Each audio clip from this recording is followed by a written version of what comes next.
وبرکاتہ۔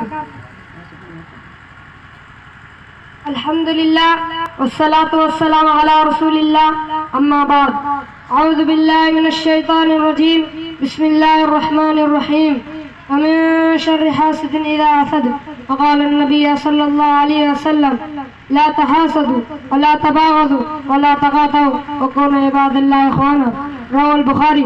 محترم صدر مجلس، باوقار مہمان اعظام، معزز اساتذہ کرام اور میرے دینی بھائیوں، آج میں آپ سالانہ جلسے میں جس عنوان کے ساتھ کچھ بولنے کی جسارت کر رہا ہوں وہ حسد کا علاج۔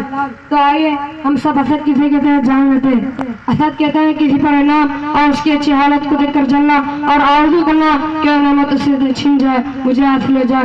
برادران اسلام، حسد ایک خطرناک بیماری ہے جس کا نتیجہ سخت تباہی اور بربادی ہے، کیونکہ حسد سے آپسی تعلقات ٹوٹ جاتے ہیں اور معاملات بگڑ جاتے ہیں، حتیٰ کہ یہ بیماری جہالت تک پہنچا دیتی ہے۔ اسی وجہ سے قرآن مجید میں حاسد کے شر سے پناہ مانگنے کا حکم دیا، ومن شر حاسد اذا حسد، اور میں پناہ مانگتا ہوں حسد کرنے والی کی برائی سے جب وہ حسد کرے۔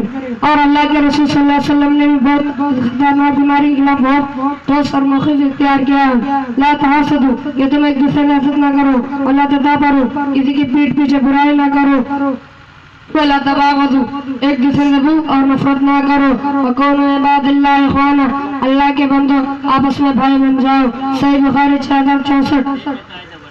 محترم حاضرین جلسہ، اس گناہ سے پناہ مانگنے کے لیے ہر مسلمان پر واجب ہے کہ اپنے دل کو صاف رکھے۔ ایک مسلمان دوسرے مسلمان کے پاس پائے جانے والی کی نعمت کی تمنا کر سکتا ہے، لیکن شرط ہے کہ وہ دوسری کی نعمت ختم ہونے کی تمنا نہ کرے، بلکہ اللہ سے دعا کرے، جو اللہ تعالیٰ سے عطا کیا ہے وہی سے عطا کرے گا۔ آخر میں اللہ تعالیٰ سے دعا ہے کہ اللہ تعالیٰ ہمارے دلوں کو حسد جیسی خطرناک بیماری سے بچائے، آمین۔ یہیں سے میں میری تقریر ختم کرتا ہوں۔ وآخر دعوانا الحمدللہ رب العالمین۔ السلام علیکم ورحمۃ اللہ وبرکاتہ۔